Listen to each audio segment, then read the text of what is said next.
Hello student, I am Sonam. Welcome back to my YouTube channel Apna Vidyalaya. आज के इस video में हम आप सभी को बताएंगे सूरदास का जीवन परिचय। ठीक है, ये जो सूरदास का जीवन परिचय ये बहुत ही महत्वपूर्ण जीवन परिचय, ठीक है, वेरी वेरी मोस्ट इम्पोर्टेंट है। और इस बार आप सभी के एग्जाम में, ठीक है, 100% गारंटी की बिल्कुल पक्का आप सभी के हिंदी के पेपर में आने वाला सबसे महत्वपूर्ण यहाँ पे, ठीक है, ये जो कवि जीवन परिचय है यानी सूरदास का सबसे इम्पोर्टेंट जीवन परिचय। यहाँ पे हम आप सभी को जीवन परिचय लिखने का सबसे सही और बेस्ट तरीका बताएंगे, जिससे कि आप सभी को पूरे के पूरे नंबर मिले, आपका आधा नंबर भी न कटे। अगर आप लोग सूरदास के जीवन परिचय को याद करते करते आप सभी लोग थक गए हो, फिर भी आप सभी को जीवन परिचय नहीं याद हो रहा है ना, तो यहाँ पे हम आप सभी को कुछ ऐसे ट्रिक बताने वाले हैं जीवन परिचय याद करने का, ठीक है, यानी लिखने का। आप सभी को ऐसी ट्रिक यहाँ पे हम बताने वाले हैं जिससे कि आप लोग बिना याद किए, बिना पढ़े बिल्कुल सही सही टॉपर की तरह आप लोग, ठीक है, पूरे के पूरे जीवन परिचय को सूरदास के लिख लोगे। तो यहाँ पे हम आपको बहुत अच्छी तरीका बताने वाले। और देखिए सूरदास के जीवन परिचय को जो टॉपर स्टूडेंट होते हैं वो किस तरीके से लिखते हैं जिससे उनको पूरे के पूरे नंबर मिलते, ठीक है। तो यहाँ पे हम आप सभी को सूरदास के जीवन परिचय लिखने का सबसे बेस्ट और न्यू टॉपर ट्रिक बताने वाले, बिल्कुल जबरदस्त तरीका यहाँ पे बताएंगे, ठीक है। जैसे कि यानी जो टीचर होते हैं, जो बोर्ड एग्जाम के कॉपी चेक करने वाले एग्जामिनर होते हैं, वो कैसे लिखने पर जीवन परिचय आपको पूरे के पूरे फुल मार्क्स देते हैं। यानी 5 नंबर का है तो पूरे पूरे आपको 5 नंबर मिलेगा, आपका आधे नंबर भी नहीं कटेगा। और आपको कितने पेज में लिखना है, ठीक है, जिससे आपको पूरे 5 नंबर मिले। तो यहाँ पे हम आपको सब चीजें बताने वाले। सबसे पहले आप लोग इस वीडियो को लाइक कर दीजिए, चैनल पे नए तो चैनल को सब्सक्राइब कर दीजिए, ठीक है। और आप सभी लोग इस वीडियो को अपने सभी दोस्तों में जरूर शेयर कीजिए, बहुत ही इंपॉर्टेंट ये जीवन परिचय है। कि सबसे पहले कि आप सभी की हिंदी के पेपर में ये जीवन परिचय लिखने के लिए किस तरीके से क्वेश्चन आता है, तो यहाँ पे आप लोग देख सकते हो 26 नंबर के क क्वेश्चन में, ठीक है, यानी 26 नंबर का ये क्वेश्चन होता है। जो क क्वेश्चन है इसमें तो लेखक का जीवन परिचय लिखने के लिए आता है, लेकिन यहाँ पे 26 का जो ख क्वेश्चन है इसमें क्या होता है, कवि का जीवन परिचय लिखने के लिए आता है, ठीक है। और ये 3 नंबर आप सभी को मिलेंगे जीवन परिचय पर, 2 नंबर आप सभी को रचनाओं पर, टोटल 5 नंबर का ये क्वेश्चन होता है।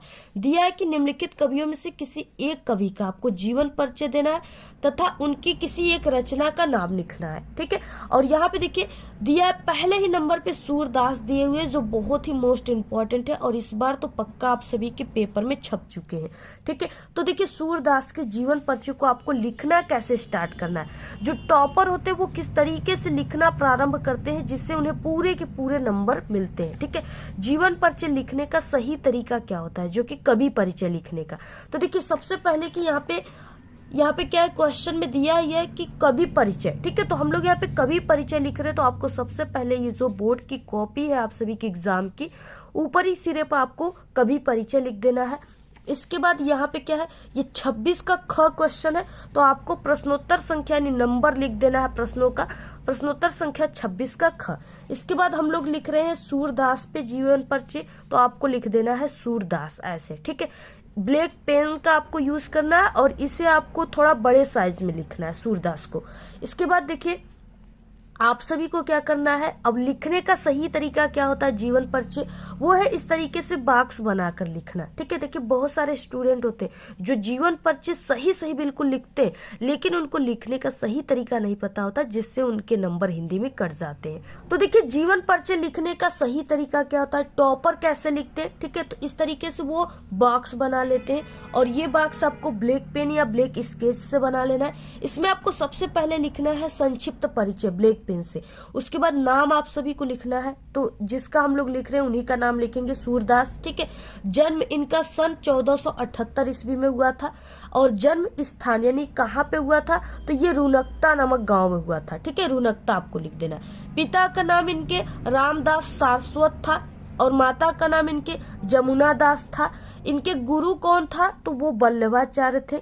इसके बाद आपको इनके रचनाओं को लिख देना है, इसी बॉक्स में ही लिखना है, ठीक है। रचनाएं हो जाएगी यहाँ पे सूर सागर सूर सरावली, यानी 2 रचनाओं को आपको लिख देना है।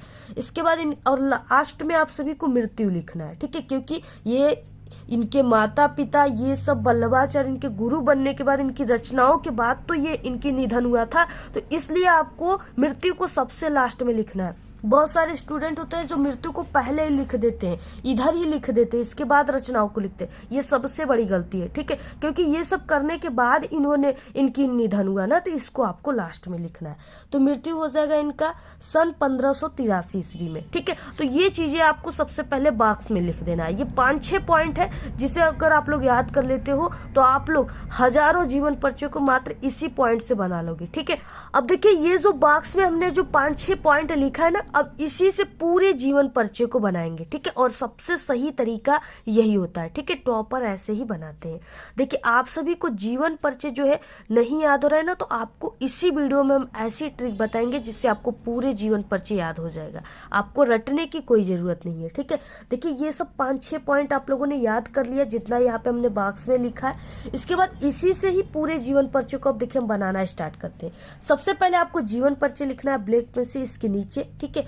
और इसके बाद देखिए कैसे शुरुआत करना है, टॉपर कैसे करते हैं। तो आपको लिखना है सूरदास का जन्म, और देखिए जो भी जन्म हो गया, स्थान हो गया, माता पिता का नाम, उसको आपको जो इंपॉर्टेंट चीज है उसे ब्लैक पेन से लिखना है, ठीक है। सूरदास का जन्म सन 1478 ईस्वी में आगरा से मथुरा जाने वाली सड़क के पास स्थित रुनकता नामक गांव में हुआ था। इनके पिता का नाम रामदास सारस्वत था, आपको देखिए ब्लैक पेन से लिखना है, तथा माता जो इनकी थी वो जमुना दास थी, ठीक है। तो ऐसे लिख देना, पूरा आप लोग स्क्रीनशॉट ले लो। इसके बाद देखिए आपको, यानी इस पेज में इतना आप लोगों ने लिख दिया, इसके बाद अब आपको अगले पेज से लिखना स्टार्ट करना है, ठीक है, इस तरीके से। तो इसमें आपको एक लाइन के ऊपर गैप देकर यहाँ से स्टार्ट करना है, ठीक है। तो यहाँ पे हो जाएगा सूरदास जी जन्मांध थे। जन्मांध का मतलब कि जो सूरदास जी थे वो जन्म से अंधे थे। इसके बारे में कई विद्वान जो थे उस समय के वो मतभेद किए थे, यानी किसी को पता था, किसी को नहीं पता था। और ये भी कहा गया है कि जब कोई अंधा व्यक्ति रहेगा तो वो इस तरीके से लीलाओं का, श्री कृष्ण के लीलाओं का, ठीक है, कविताएं इस तरीके से वो नहीं न लिख पाएगा, कैसे लिखेगा। तो इसलिए इसमें कई प्रकार के मतभेद हैं। और फिर देखिए सूरदास जी जन्मांध थे या नहीं, विद्वानों में मतभेद है, ठीक है। बचपन से विरक्त होकर के ये गऊ घाट पे रहने लगे थे और इन्होंने वल्लभाचार्य जो इनके गुरु थे, वल्लभाचार्य जी को एक स्वरचित, ठीक है, यानी स्वयं से रचित पद गाकर सुनाया, जिस पर प्रसन्न होकर के इनके वल्लभाचार्य गुरु जो थे, प्रसन्न होकर के उन्होंने इनको श्री कृष्ण की बाल लीलाओं का गान करने का सुझाव दिया था। तभी से ये वल्लभाचार्य के शिष्य बन गए और वल्लभाचार्य इनके गुरु बन गए। और वही गोवर्धन पर्वत पर बने श्रीनाथ जी के मंदिर में कीर्तन करने लगे। इनकी मृत्यु सन 1583 ईस्वी को गोवर्धन के पास पारसौली नामक गांव में हुआ था। देखिए, जो हमने बॉक्स में लिखा उसी सभी चीजों से, यहाँ पे गुरु का नाम लिखे थे ना, सभी चीजों से यहाँ पे वही चीजों से हमने पूरा जो 5-6 पॉइंट थे उसी से पूरे जीवन परिचय को लिख दिए, ठीक है। इस तरीके से ये 1.5 पेज हो गया। और यहाँ पे सूरदास की आपको रचनाओं को इस पे तो 3 नंबर मिलेंगे, 2 नंबर रचनाओं पे मिलेगा। तो रचनाओं को भी आपको लिखने का तरीका पता होना चाहिए। आपको लिखना है सूरदास की प्रमुख रचनाएं, ठीक है। इसके बाद आपको रचनाएं हेडिंग लिखना है। इसके बाद देखिए आपको इनके 2-3 रचनाओं को लिख देना है, सूरसागर, सुरसरावली, साहित्य लहरी इत्यादि इनकी प्रमुख रचनाएं, ठीक है। तो इस तरीके से क्या है, यहाँ पे आप लोगों ने ऐसे लिखा यहाँ पे, तो ये पूरा, यानी आप ये बॉक्स बनाने का ये भी आपको लाभ हो गया कि ये बॉक्स ही आपका आधा पेज से अधिक ये बॉक्स बनाने में ही भर गया, ठीक है। तो इसमें क्या हो गया, यहाँ पे आप लोगों ने लिख दिया, यहाँ पे ये 1 पेज हो गया। उसके बाद आप लोग यहाँ पे टोटल इसको लिखे और यहाँ पे रचनाओं को इस तरीके से आपको लिखना है, ठीक है। ये नहीं कि यहाँ पे सूरसागर लिख दिए, यहाँ पे सुरसरावली, यहाँ पे साहित्य लहरी, ऐसे नहीं लिखना है, आपको ऐसे लिखना है जिससे आपका यहाँ पे टोटल 2 पेज भर जाएंगे। और अगर 2 पेज आपके टोटल भर गए तो आपको पूरे के पूरे 5 नंबर मिल जाएंगे। और लिखना इसी तरीके से है जो हम आपको बताए ना, इस तरीके से लिखोगे तभी आपको नंबर मिलेंगे। क्योंकि हम एक टॉपर भी थे और पिछले 5 सालों से बोर्ड एग्जाम की कॉपियां भी चेक करते हैं, ठीक है, यानी एक एग्जामिनर भी है। तो हम जो आपको तरीका बता रहे हैं सबसे बेस्ट और सही तरीका है। ये टॉपर की बिल्कुल न्यू ट्रिक है। आपको ऐसे ही क्या करना है, इसको, ठीक है, लिखना है। और जो 5-6 पॉइंट आप लोग पूरा इसका देखिए स्क्रीनशॉट ले लीजिए। और जो 5-6 पॉइंट इस बॉक्स में है इसी से पूरे जीवन परिचय को हमने बनाया हुआ है। आपको ऐसे ही बना कर लिखना है, ठीक है, इस तरीके से। तो आप लोग पूरा स्क्रीनशॉट ले लीजिए। और बाकी हमारे चैनल पे सभी हिंदी के पेपर में आने वाले इम्पोर्टेंट, ठीक है, जीवन परिचय की वीडियो बन चुकी है कवि और लेखक की। आप लोग चैनल पे विजिट करके देखिए और आप लोग इस वीडियो को शेयर कीजिए। ऐसे ही आप सभी को लिखना है। तो आज के इस वीडियो में सिर्फ इतना ही। आपको ये वीडियो कैसा लगा? अगर वीडियो पसंद आए तो एक बड़ा सा लाइक कर दे। चैनल पे नए तो सब्सक्राइब करके बेल आइकन को जरूर प्रेस कर दे। Thanks, all the very best, bye bye.